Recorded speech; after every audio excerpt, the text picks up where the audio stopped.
good afternoon, James. Afternoon. I wondered if you could just start by telling us a bit about you, how you got to where you are, and why dentistry? Yeah, so I'm a little bit unusual in terms of I was an equine vet. I went into the equine veterinary industry, and I was doing a lot of dentistry in the jobs I worked in at that time. I saw not only a gap in the market, but a part of the industry that was massively underdeveloped, and somewhere where I felt I could make a big difference. The equine dental sector is going under a lot of change, a lot of advancement in techniques and training, and it was something that I, in the very early stages, jumped on board with. Before I went to vet school, I always had an interest in human dentistry and thought about going down the human dental sector. So for me, working in the equine sector, the transition to fully dentistry seemed very natural to me. We have a practice in North Yorkshire that's 100% equine dentistry. We are a vet practice. We also have some technicians on board, and we see a variety of cases from sort of routine on the road dentistry through to very complicated advanced dentistry. And we see a vast array of horses, from competition horses through to leisure ponies, retired horses, everything. So we get a real broad spectrum of the dental sector. And so what, I think you've kind of touched on it a little bit, but what would like a typical day or week look like for you and your team? Yeah, so it varies hugely. So there are going to be a day like today where we're in clinic, we're seeing maybe 5, 6 referral cases. They all tend to be horses that have been referred in from someone else, so the pathology's been picked up. And I'll see case after case, generally quite complicated or challenging cases. But then tomorrow, for example, I might be on the road, driving through the North Yorkshire moors, seeing horses in their home environments or in professional yards, doing routine dentistry, seeing probably a bigger number of cases, but a lot more routine checkups, follow-ups, and seeing a real variety of clients.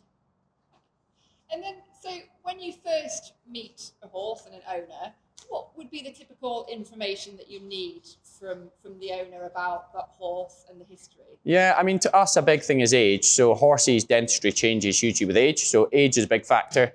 Use of the horse can play a role. Nutrition would be a big thing. We'd like to know what they're on nutrition-wise, what the management is, and if there's any issues with that, particularly around the mastication, particularly of forage. Is there any concerns or worries? Then we'd also like to know things like maybe any dental history, when the teeth were last checked, any previous problems, length of ownership, things like that. And then the rest of it really would come down to our examination, and from there we might tailor more questions. And how often do people ask you about nutrition and ask you for advice on nutrition of their horses? Yeah. And what was your typical response? Yeah, I mean, all our referrals, we offer it. So they don't ask it. There's some would, but all of our referrals, we offer it, because often what we're seeing, we want to change nutrition or check they're on the right nutrition.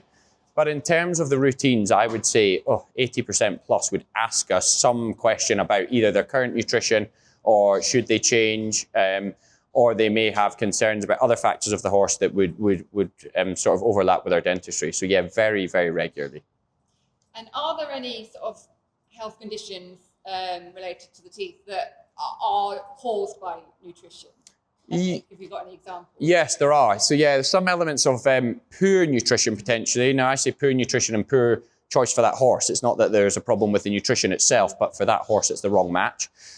So your classic things would be maybe more your higher end competition type diets that are maybe higher in carbohydrate, higher in sugar, higher in starch. If we're seeing those in horses that have quite porous teeth, we may see development of caries or decay in the teeth related to that. Specifically if it's fed in higher volumes with limited forage or maybe limited turnout. And again, specifically in certain breeds or age groups. So young age groups, high concentration of starchy feeds, limited forage, we're likely to see things like peripheral and infundibular caries. Other things we may see are horses that are maybe managed on the wrong type of fibre. So horses that maybe have gaps or diastema in between their teeth, managed on either sort of a wet wrapped hay or a haylage, could develop worsening of that diastema, periodontal disease, gum disease, particularly from the forage. And probably forage is where I would often give the most advice rather than on the hard feed components. Great.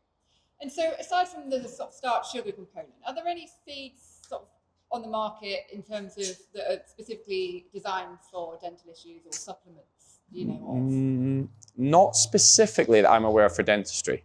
And do you think that's a gap? Yeah, I do. Yeah, I think a lot of what we're looking at for dentistry is not just the the component of what's in the feed. So if you look at a label of maybe ingredients or composition, what we like is what the actual physical parameters are of that feed. How easy is it to chew? What is the fibre length for the horse? Is it a type of feed that's going to get impacted in cavities if they have it? Is there a bigger molecular size? And then from that, we would lead on to things like, changing maybe tailoring with some of the actual materials in it, and maybe looking for some beneficial elements from other parts of ingredients that could be added in that potentially could either slow down or in certain cases prevent dental disease. So it's definitely a market and something we've thought about in the past, but not something that I'm aware of being on the market specifically for dentistry. Okay. And then research. Yeah. What's good and bad about sort of the research that's out there? Is there much research? There is. In terms of the caries, there is, because it's a big factor and there's a lot of it in thoroughbred populations. There's obviously a lot of research goes around the thoroughbred industry. So yes, there is some research out there specifically looking at things like caries and specifically looking at some of the feeds around it. Not specifically at the hard feed though. A lot of that again is at the forage, looking at oaten, wheat feeds, etc., and the forages, and a lot of that comes out of America. There is a change and a transition to think about specifically with the caries and the decay and diastema about fibre length and feeds, but it's very limited. And again, it comes down to funding and it comes down to, out of the whole horse, there are lots of areas of open research, and feed is one of those things I'd probably say is a little bit underdeveloped, especially in the UK. So I guess that leads on to really one of my final questions is, if the feed industry could do anything to work better with your industry and the dentistry and what you do, what would you want us to do, and how could we help? Maybe in terms of research or feeds, or what would be the number one? Definitely, I think somehow developing client understanding of what we're looking to achieve. So I think there's two sort of factors from us. One is clients' understanding about the composition of feed, about things like fibre length, about ease of chew. If we're saying it's a geriatric horse and he's not got a lot of chewing surface, you need a feed that is very easy to eat. So we need clients to know what is easy chew, what is an easy feed, what feeds can almost be swallowed without chewing and have that nutritional value in them. Or maybe horses that need more fibre chewing, and understanding the differences between the hay, the haelages, and within that, the different types of hay and haelages. I feel there's lots of marketing goes into the hard feeds, but not a lot goes into the fibre. And people very much don't understand the fibre. Now, obviously, a lot of the fibre comes direct from farm, so it's hard to have full understandings, but maybe people knowing what they're looking for when they check that hay. Should it break easily? How long should the fibres be? Should it be thick? Should it be thin? So understanding the fibre is one thing.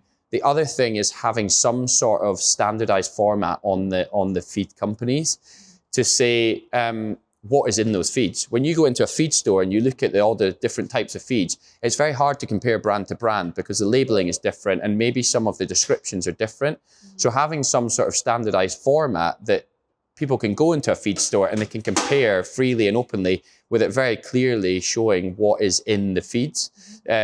I think that would be great. And I always compare it to when you go in the supermarket, they have the traffic light system on the front of packets. So you know red is bad. If you want a treat, fine, red is there, but you wouldn't feed it every day and you wouldn't eat it every day. And I think understanding that and how much of that feed should be fed is really important. And I think clients often find that quite overwhelming because there is maybe a bit of lack of transparency across the whole industry. And then my final question, I know we spoke a little bit about it earlier, grazing muzzles. Yeah. What's your view? Because I know lots of people use grazing muzzles to control calorie intake out on grass, and I think certainly they've got a place.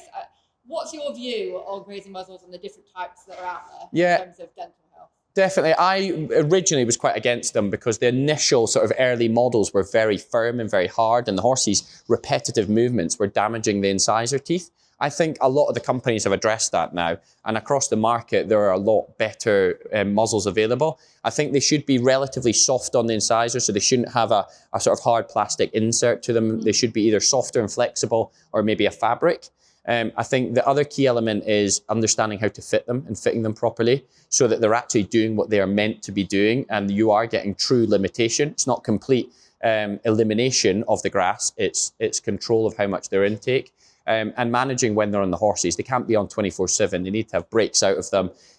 We still need that chewing surface for teeth to maintain their shape and their wear. They need a lot of grinding.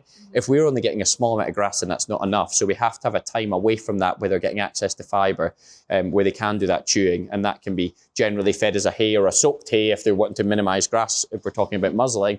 But they need to still have that chewing surface, and we need to make sure when we're using them, we understand and educate clients how to use them properly. But I'm pro muzzle. I think they're great. They get horses outside, they get them in their natural environment, moving around, and they allow us to control that grass intake.